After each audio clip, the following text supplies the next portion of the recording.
Warga negara Indonesia, jadi kalau ada pemain bola mau jadi naturalisasi jadi WNI itu melalui kami. Oh gitu. Nah, ya. Ya. Sekarang lagi lumayan booming itu soal pendaftaran badan hukum, utamanya perseroan perorangan. Nah ini produk baru dari hasil Undang-Undang Cipta Kerja, Mas Ari. Persyaratan sulit enggak itu Pak ya? Misalnya ada pemain bola atau apapun itu masuk ke Indonesia? Yang paling penting adalah benar-benar melepaskan kewarganegaraan awalnya. Artinya melepaskan itu baik. Ngobrol santai di iChannel iNews. Ini baru informasi. Kali ini kita kedatangan tamu yang sangat istimewa dari Kementerian Hukum dan HAM. Dari Kepala Subbidang Pelayanan Administrasi Hukum Umum, Pak Pahlevi Witanta. Selamat siang, Mas Arif. Gimana kabarnya Pak Pahlevi? Alhamdulillah baik, Mas Arif. Pak Pahlevi, ini kita ngobrol santai, kita tidak perlu serius-serius, tapi ada isinya. Oh, mantap. Pak Pahlevi, sebenarnya banyak orang yang kepengen tahu sih Pak, sebenarnya AHU itu apa sih Pak? Ya, jadi kami di Kementerian Hukum dan HAM itu memang ada beberapa bagian atau bidang gitu ya, Mas Arif. Saya kebetulan ada di Subbidang Pelayanan Administrasi Hukum Umum. Nah, di situ banyak sekali macam layanannya, misalnya tentang legalisasi dokumen yang akan dibawa ke luar negeri, itu berupa aposti. Kemudian ada juga pengawasan notaris juga di AHU. Kemudian ada juga kewarganegaraan Indonesia. Jadi kalau ada pemain bola mau jadi naturalisasi jadi WNI itu melalui kami. Oh gitu. Nah, ya. Iya. Dan yang sekarang lagi lumayan booming itu soal pendaftaran badan hukum, utamanya perseroan perorangan. Nah ini produk baru dari hasil Undang-Undang Cipta Kerja, Mas Ari. Oke. Persyaratan sulit enggak itu Pak ya? Misalnya ada pemain bola atau apapun itu masuk ke Indonesia? Ya, kalau untuk naturalisasi memang ada beberapa hal, tapi yang paling penting adalah dia benar-benar melepaskan kewarganegaraan awalnya. Artinya melepaskan itu baik melepaskan secara dokumen fisiknya maupun dari hatinya.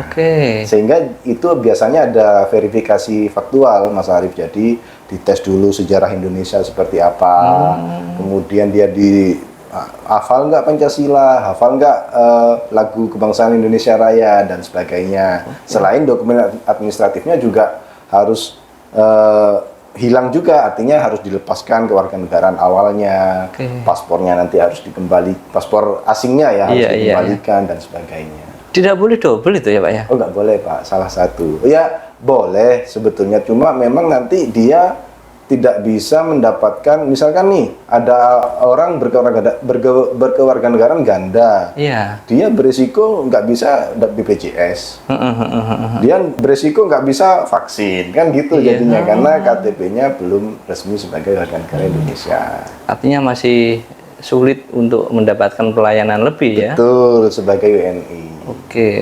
Kalau AHU kapasitas pengembangan ekonomi bagaimana Pak Pahlevi? Ya, jadi memang kita tahu sendiri bahwa UMKM itu kan 99% pelaku usaha di Indonesia itu UMKM ternyata, Mas Ari.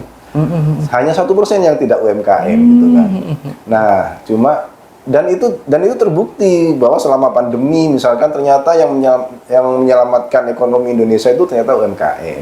Nah, sehingga diambil kesimpulan bahwa engine utama perekonomian Indonesia itu ternyata UMKM. Nah, sehingga pemerintah berupaya dalam tanda kutip memanjakan UMKM dengan berbagai macam program. Tujuannya tentunya untuk bagaimana UMKM ini naik kelas. Sehingga dia yang penting bisa bersaing secara global. Jadi pemerintah itu kesulitan sebetulnya, Mas Arief. Bagaimana pemerintah dengan tangan pemerintah bertarung dengan pengusaha-pengusaha di luar dengan teknologi digital yang tanpa batas ini ya. Jadi head to head-nya langsung antara luar negeri dengan Indonesia. Oh, ternyata masalah utamanya adalah legalitas. Oke. UMKM kita itu fokusnya sing penting dodolan. Bahasa Jawa enggak apa-apa. Iya, kan, benar. Sing penting dodolan si ae, perkara izin kok ae. Biasanya pasti gitu, Mas Ari. Rata-rata memang seperti itu, Pak. Betul. Sehingga ada program-program. Salah satunya apa? Yang masalah utama UMKM itu ternyata tidak disiplin. Iya. Artinya apa? Sing penting jualan, modalnya berapa ndak tahu, yang penting ambil dari rekening saya, gitu ya. Nanti campur-campur tuh uang di rekening, ya uang hasil utang dari temen masuk rekening, uang hasil jualan masuk rekening, uang hasil warisan masuk rekening, nggak kelihatan. Yang mana uang saya, modal saya ndak tahu. Iso buyar. Iya. Bisa sukses banget, bisa buyar banget kan. Iya, nah, sehingga kenapa kok susah membuat badan hukum? Badan hukum itu rata-rata harus 2 orang. Iya. Kenapa? CV harus 2 orang. Ketika 2 orang, kan harus ada perjanjian, Mas. Aku sama Mas Arif, Mas, ayo kita bikin usaha. Berarti perjanjian toh? Iya. Sampean duit modal berapa, saya duit modal berapa. Keuntungan nanti sampean berapa, keuntungan saya berapa. Perjanjian itu tidak bisa lisan, harus ke notaris. Waduh ribet Pak, bayar notaris sepiro, kan gitu ya Mas. Bener, iya, bener itu Pak. Kata pemerintah gini, wes kon nggak usah macem-macem. Ini loh ada entitas baru PT, tapi bisa didirikan 1 orang. Namanya PT perorangan. Itu undang-undang kita kerja yang mengeluarkan. Jadi saya sendirian bisa membuat PT sendirian. Saya direktur, saya komisaris, saya pemegang saham. Gitu. Tapi namanya PT. Biayanya cuma 50.000. Itu ngurusnya di mana itu? Online, Mas Arif. Online sampai dari rumah loh. Sekarang iseng-iseng daftar aja bikin PT Arif Jaya. Bisa jadi PT perorangan, modalnya minimal 0, maksimal 1 miliar. Oke. Gitu. Biasanya kalau perorangan itu kan bingung tuh. Ada nggak tempat untuk misalnya coaching atau apapun gitu untuk melakukan edukasi? Itulah salah satu masalah ya yang kita hadapi. Jadi sebagaimanapun program diluncurkan, sosialisasinya sudah kemana-mana, sudah begini begitu, di Kanwil itu ada loket. Itu ya tidak pernah sepi. Orang itu ya tanya aja, ketika lo Bu masa tidak tahu, tidak pernah sosialisasi Pak, lah pasti seperti itu. Ternyata apapun programnya, sosialisasi itu tidak bisa berhenti. Apalagi perseroan perorangan ini entitas yang baru, program baru, sehingga pertanyaan-pertanyaan banyak yang muncul. Nah itu kita bisa melalui WhatsApp juga bisa, melalui konsultasi langsung tatap muka ke kantor wilayah juga bisa. Untuk dipandu misalkan, Pak saya tidak bisa online, tolong di online kan, kita pandu. Yang penting punya email sendiri, bawa KTP, bawa NPWP pribadi, ada nomor HP, itu jadi sudah perseroan perorangan. Oke, Pak, ini kan sebenarnya sama juga sih Pak, sebenarnya sama dengan programnya Pemkot. Kalau tidak salah itu ya, Pemkot itu juga punya program yang namanya NIB gratis. Apakah ini sama gitu? Nah, NIB itu sebaiknya setelah punya perseroan perorangan. Karena apa? Ya itu tadi, ketika NIB-nya atas nama pribadi, ya rekeningnya rekening pribadi. Tujuan membuat PT itu apa sih? Tujuan membuat PT itu memisahkan harta pribadi saya dengan harta perusahaan saya. Sehingga kalau kita ngomong ketika online itu kan ditanya berapa modalmu, kita ketik tuh 5 juta. Nah itu kita harus setor 5 juta Mas ke rekening yang atas nama PT kita itu. Dari 5 juta itu nanti berkembang atau berkurang itu ya terbatas di rekening itu. Nah, kalau NIB-nya ya NIB di situ gitu loh. Pajaknya ya pajak di situ. Kalau saya pakai rekening pribadi ya itu tadi. Mana yang harta warisan, mana yang dapat dikasih teman itu enggak kecampur-campur sehingga pajaknya enggak terhitung. Bagi negara juga berpotensi kerugian atau pajaknya enggak jelas. Yang kedua juga tidak disiplin itu tadi. Oh, rekening sing penting uangnya masih terisi segini, Mas. Rugi-rugi sedikit tidak apa-apa. Padahal kalau kita mau ngomongi usaha itu ya harus untung, tidak bisa rugi, tidak apa-apa itu tidak bisa kalau di perusahaan. Sehingga kenapa perusahaan perorangan perlu utamanya untuk disiplin bagi UMKM itu sendiri. Berarti Urutannya itu punya PT dulu atau NIB dulu? Kalau memang niatnya mempunyai badan hukum, sebaiknya punya PT dulu. Baru NIB. Baru NIB. Jadi saya punya, walaupun tidak usahanya belum jalan ya, tapi kan sebagai penyedia layanan saya harus tahu bagaimana sih step by stepnya mendaftarkan PT itu. Tidak ada 1 jam, Mas. Ya, kita milih nama yang pertama. Kalau namanya sudah ada yang punya, tidak bisa. Nanti diganti nama apa gitu kan. Kalau namanya disetujui, tinggal isi data, domisili dan sebagainya. Terus milih KBLI, milih jenis usahamu apa sih, gitu. Itu nanti nyingkron ke NIB, gitu. Jadi habis itu kita submit, keluar surat, keluar sertifikat sama keluar NPWP, otomatis keluar NPWP atas nama PT, tidak usah ke KPP lagi, otomatis keluar. Tinggal kita bawain PWP dan sertifikat tadi nanti ke bank untuk bikin rekening atas nama PT. Nah, tadi setelah keluar sertifikat, langsung masuk ke NIB, itu langsung terintegrasi. Ya, tinggal nambah, bikin akun. Terus ketika di nomor AHU-nya langsung keluar PT yang tadi itu, gitu. Tinggal KBLI-nya kan lebih detail kalau di NIB, tinggal kita ngisi sub KBLI-nya. Sesimpel itu ya. Punya SK pendirian badan hukumnya, kemudian punya NIB-nya, NPWP-nya keluar otomatis. Yang memang harus datang lagi itu ke bank nanti bikin rekening atas nama PT. Nggak ada bedanya, Mas Arief. PT, misalkan nih, iNews PT-nya apa? PT iNews Network Indonesia. PT iNews Network Indonesia. Terus Mas Arief coba bikin PT perorangan, PT Arif Network Indonesia. Keluarnya ya PT Network Arif Indonesia. Nggak kelihatan ini PT perorangan atau PT besarnya, nggak kelihatan. Gitu. Berarti itu kelebihannya nih ya? Ya, cuma memang dengan punya PT tadi kita harus disiplin. Disiplinnya apa? Yang pertama laporan. Walaupun nihil, itu ya ditulis aja. Tinggal buka AHU online, ada menu laporan bulanan. Kalau nihil ya tulis nihil. Itu kalau ada memang rekening tadi dari 5 juta nambah jadi 6 juta, ya tulis latarnya 1 juta atau transaksi 1 juta gitu. Tinggal gitu aja toh. Saya kurang paham, tapi setahu saya ada insentif-insentif pembebasan pajak atau diskon-diskon pajak bagi UMKM yang transaksinya sekian sampai sekian kan gitu biasanya. Setelah punya PT, NIB nih ya, UMKM ini ya dikatakan naik kelas itu yang seperti apa ini ya Pak? Nah, jadi sebetulnya untuk naik kelas itu memang harus lengkap legalitasnya, Mas Arief. Sebagai apapun itu ya, UMKM atau bukan, itu legalitasnya itu harus lengkap. Legalitas itu ada 2 sebetulnya. Yang kita ngobrolin tadi itu legalitas badan. Artinya legalitas yang melekat pada badan hukum, badan pengusahanya. Ya contohnya itu tadi. PT, CV dan sebagainya, NPWP, NIB, atau misalkan nanti SIUP, misalnya ya, itu kan melekat pada badan ya, pada badan hukumnya. Ada lagi PT iNews Network Indonesia, bikin air mineral, misalnya, namanya air mineral iNews, itu produk. Nah, untuk produk itu ada legalitasnya tersendiri. Sama ini kerjasama ya. Saya ngomongin merek ini boleh nggak? Nah, jangan. Nanti Jadi, sama ada yang itu nanti gitu. Kalau ini boleh diminum. Ada hitungannya sendiri. Kalau ini boleh diminum.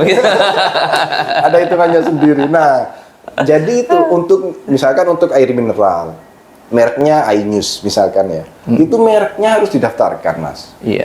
iNews ini misalkan punya channel YouTube, seharusnya channel YouTube-nya didaftarkan. Gitu kan. Kalau punya stasiun televisi, seharusnya stasiun televisinya didaftarkan namanya, nama produknya. Terus misalkan untuk air mineral, itu legalitas yang lain apa? Harus SNI. Iya kan? Harus BPOM. Kan gitu. Nah, itu melekat pada produk. Saya nggak tahu, misalkan di media harus terdaftar Dewan Pers, itu kan legalitas produk. Benar. Iya kan? Yang terdaftar sebetulnya bukan PT-nya, tapi medianya. Produk dari PT itu adalah media. Kebetulan misalkan PT iNews ini hanya bergerak di bidang media. Siapa tahu besok-besok bikin sarung iNews beda lagi kan? Masuk bikin ini. Jadi dianggap UMKM itu siap naik kelas kalau legalitas produknya lengkap, legalitas badannya lengkap. Satu badan ini, satu PT perorangan tadi bisa jadi punya banyak produk. Ya punya air mineral, ya punya kue, ya punya sarung, ya punya sepatu. Namanya beda-beda boleh, silakan. Gitu. Misalkan kita ngobrolin sebuah PT yang punya banyak mie instan. Namanya beda-beda, PT-nya lo satu. Iya. Coba sampean, oh mie instan itu kan gitu. Iya, benar. PT-nya satu, tapi mereknya ono sing Sari, ono sing Indo, ono sing Super kan, PT-nya lo satu. Berarti itu kalau memperbanyak itu tinggal nambah apa istilahnya? Mendaftarkan merek jadinya. Iya, legalitas produk itu salah satunya adalah merek. Kalau di Kemenkumham. Jadi di Kemenkumham sendiri itu ada 2 layanan untuk UMKM itu. Yang pertama layanan legalitas badannya berupa PT perorangan. Yang kedua layanan legalitas produk berupa pendaftaran merek. Yang paling banyak berhubungan dengan pelaku usaha itu merek. Oke. Gitu. Pak Levi, kita ngomong PT itu. PT itu kan menjadi salah satu syarat itu ya, misalnya untuk keperbankan atau apapun gitu ya. Betul. Sebenarnya kelebihannya apa sih ketika kita itu punya PT dan yang tidak? Toh kalau saya punya sertifikat misalnya tuh ya, saya juga bisa nggadekan tuh, bisa jaminkan keperbankan. Bedanya apa ketika enggak dengan ketika punya PT? Ya, jadi memang dengan punya legalitas badan itu peluang-peluang program pemerintah misalkan itu sangat terbuka. Mungkin nanti di podcast selanjutnya atau episode selanjutnya mungkin juga bisa dijelaskan bahwa di lingkungan pemerintah itu membuka peluang bagi UMKM itu untuk masuk ikut sebagai salah satu penyedia. Syaratnya itu masuk ke e-katalog namanya. Mas Ari. Nah, bagaimana sih UMKM yang boleh masuk ke e-katalog? Yang ditanya ya legalitasnya dulu. Badan hukummu wis jelas tak. Kalau perorangan setahu saya karena belum bisa. Jadi harus punya badan hukum dulu, harus punya CV, harus punya PT atau PT perorangan. Jadi kalau sudah jelas badannya, harus jelas juga produknya. Nanti di produk itu ya misalkan bisa aja ditanya mereknya sudah terdaftar belum, atau misalkan sudah memiliki tingkat komponen dalam negeri sekian persen belum, kan itu disyaratkan tuh bahwa pemerintah sekarang wajib menggunakan produk dalam negeri untuk belanja pemerintahan. Nah itu kan ada persentase TKDN-nya ya. Itu kan TKDN itu sertifikasi produk sebetulnya, walaupun itu bukan di Kementerian Hukum dan HAM ya. Tapi mungkin ketika kita akan mendaftarkan sertifikasi TKDN, yang ditanya pertama kali mereknya sudah daftar belum? Karena kalau enggak bisa jadi merek itu bukan punya kamu gitu. Karena merek ini khusus untuk merek itu banyak syarat dan ketentuannya, Mas Arif. Jadi merek itu misalkan siapa yang lebih dulu mendaftar dia yang punya. Mas Arif sudah punya warung bakso Arif sejak nenek moyang saya Pak tahun 70. Saya lewat depan warungnya Mas Arif nih. Wah, bakso Arif ini laris ya. Tak ngecek merek kan online Mas. Oh, belum ada daftar, tak daftarkan. Oh, bisa. Nah, ketika saya dapat sertifikat, saya ke Mas Arif. Turunkan atau bayar 50 juta. Saya milih mana? Bayar sampai 50 juta ke saya. Oh, iya. Daripada turun ganti nama orang nggak kenal, ya kan? Padahal daftar merek cuman paling mahal ya untuk umum itu 1.800.000 daftar merek itu. Oh, gitu. Tapi kalau UMKM diskon jadi 500.000. Simpel enggak ngurusnya itu Pak? Yang merek itu? Dua-duanya simpel Mas Arif. Yang pertama untuk legalitas badan tadi perseroan perorangan itu cukup KTP sama NPWP, sama email dan nomor telepon itu kan sudah biasa ya. Biayanya 50.000. Oke.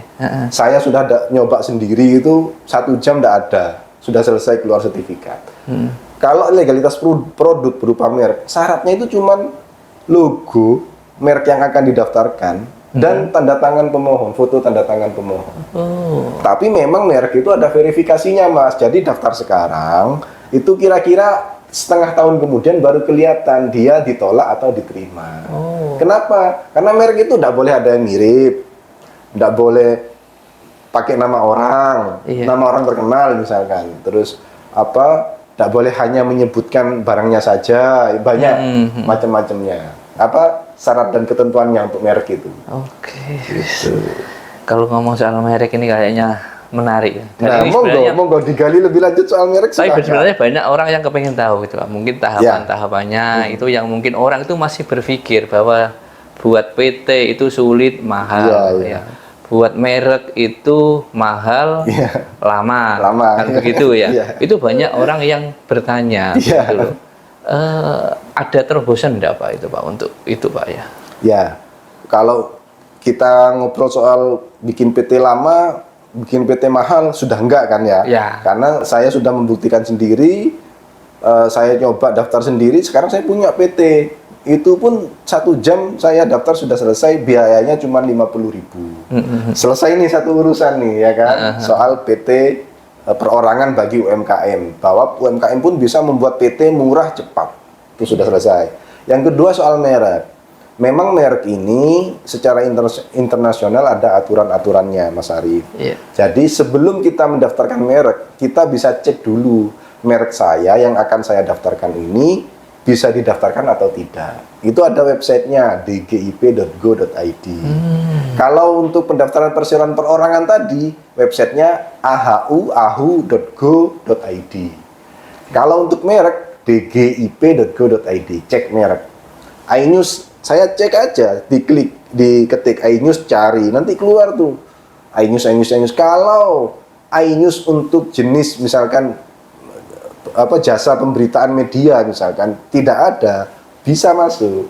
Tapi kalau sudah ada, tidak bisa. Bisa, ya. Sudah ada itu artinya mirip. Mirip itu dari 3 hal. Mirip secara pembacaan, mirip secara logo, dan mirip secara arti. Contoh, iNews. Mas Arief sudah daftar nih. Iya. Saya pengen niru. Tak tulis 1 news. Mirip kan? Iya. Dibaca bisa jadi orang baca iNews juga. Iya. Itulah kenapa merek lama, Mas Arief. Yang meriksa harus manusia. Kalau yang meriksa AI, mungkin lolos aja. Iya. AI spasi news, mungkin lolos. Sama. I_news. Tapi ketika manusia yang ngecek, pemeriksa merek itu hanya di Jakarta, ada di Jakarta. Oke. I-strip news, IQ niru iNews. Barangnya, jasanya sama. Oh, jasanya sama, silakan. Tapi kalau iNews handal, walaupun sudah ada iNews di jasa media, tapi saya daftar iNews untuk sandal, mungkin lolos karena barangnya berbeda. Jenisnya ya Betul. yang membedakan. Kemudian logonya, kalau iNews mungkin logonya nggak terlalu anu ya. Misalkan ini di baju Mas Arief ada logonya MNC itu ya. Kata-katanya bukan MNC, misalkan apa gitu kan. MMC. Misalkan MMC misalkan ya. Logonya sama. Kalau MMC masih mirip ya. Mungkin Arif Media misalkan ya. Arif Media. Tapi logonya pakai itu. Bisa tuh. Kuning, ya ditolak juga karena mirip secara logo. Oh. Yang ketiga secara makna atau arti. Jadi misalkan saya sudah punya merek 1, 2, 3 pakai angka. Kemudian ada orang daftar 1, 2, 3. Ya. Itu sama maknanya, itu juga ditolak. Walaupun pembacaannya juga atau penulisannya berbeda, tapi kan maknanya sama, 1, 2, 3 juga. Nah, itu juga akan ditolak. Oke, dan nanti proses pengurusan itu dimudahkan semua ya di sana, dipandu di itu sama petugas. Betul, yang paling utama itu sudah ada website pengecekan online. Jadi kalau dulu kan ketika manual kita menebak-nebak, Mas Ari. Merek ini ada apa enggak ya kita nggak tahu. Manual susah, cari infonya angel dan sebagainya. Tapi ketika sudah terbuka database-nya online, semua orang bisa buka, ya kita harus aware juga bahwa jangan sampai merek kita sama atau sudah ada yang punya sebelumnya. Karena ketika Mas Arief punya merek terdaftar, Mas Arief juga akan keberatan kalau ada orang yang menyamai, ya enggak? Sehingga pelindungan hukum negara itu di situ bermain. Yang sudah terdaftar kita lindungi, jangan sampai ada yang mirip. Yang akan mendaftar juga kita lindungi. Jangan sampai ketika kamu daftar ditolak, kamu harus nunggu setengah tahun, uangmu juga kalau ditolak dikembalikan. Ini loh wis disediakan sarana online-nya masih tetap ditolak, ya berarti kurang teliti ngeceknya. Kalau pengen lebih puas untuk konsultasi, bisa mengunjungi Kanwil Kementerian Hukum dan HAM Jawa Timur. Puas-puaskan di situ ngecek sama petugas. Oke, siap. Wah, sangat seru sekali. Mungkin yang terakhir ini Pak, Pak Halevi, ada pesan enggak untuk masyarakat atau mungkin himbauan untuk masyarakat supaya memang semakin dekat dengan Kemenkumham gitu sih. Iya, yang pertama memang terutama bagi pelaku usaha,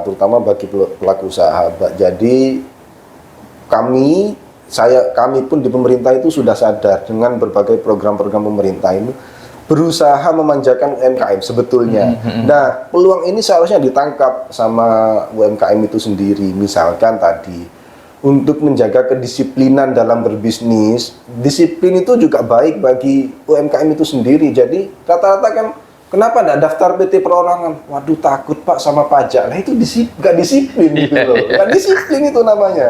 Disiplin lah, maka akan semua yang disiplin itu insya Allah akan baik. Intinya gitu. Mendirikan perseroan perorangan murah, 50.000 selesai, nggak perlu notaris. Daftar merek juga ada insentif-insentif. Misalkan tadi kalau umum 1.800.000. Kalau punya surat rekomendasi dari dinas bahwa itu UKM 500.000. Dan di pemerintah daerah di seluruh Jawa Timur itu hampir setiap kabupaten punya insentif pendaftaran merek. Jadi gratis. Sebetulnya bayar tetap ke Kemenkumham 500.000 tadi. Tapi 500-nya itu dibayari dinas. Oh, gitu. Surabaya itu rata-rata setahun 150, 200 insentif orang ya untuk merek itu. Jadi jadilah binaan di Sperindak setempat sehingga insentif-insentif pendaftaran itu pasti ada kok informasinya. Bahkan kami besok itu tanggal 3 sampai 5 itu di J Expo ya. J Expo itu ada temu bisnis. Itu sebuah acara, di situ kami ada booth AHU, ada boothnya KI. Jadi AHU ini untuk pendaftaran perseroan perorangan tadi, untuk KI itu untuk pendaftaran merek. Di booth AHU itu ada 10 gratis perseroan perorangan per hari. Jadi selama 3 hari berarti ada 30 kuota pendaftaran perseroan perorangan gratis. Umum itu? Semua orang boleh, silakan. Yang penting usaha dia masuk dalam kriteria usaha mikro dan kecil ya. Nek PT, nek orangnya usahanya besar 15 miliar gitu omsetnya ya nggak bisa Pak, ikut PT yang besar dong kan gitu. Jangan ikut PT yang kecil. Nah mungkin seperti itu Mas Arief. Mudah kok, monggo dicari informasi sebesar-besarnya ke kami, ke Kementerian Hukum dan HAM Jawa Timur terkait legalitas produk. Insya Allah layanan yang ada di bawah Kemenkumham untuk UMKM itu akan kami maksimalkan untuk pengembangan UMKM itu sendiri. Oke, keren. Plus dong. Inilah obrolan kita dengan Kemenkumham Jatim, dan ini sangat layak kita dekat dengan Kemenkumham. Saya pikir itu dulu. Bye-bye.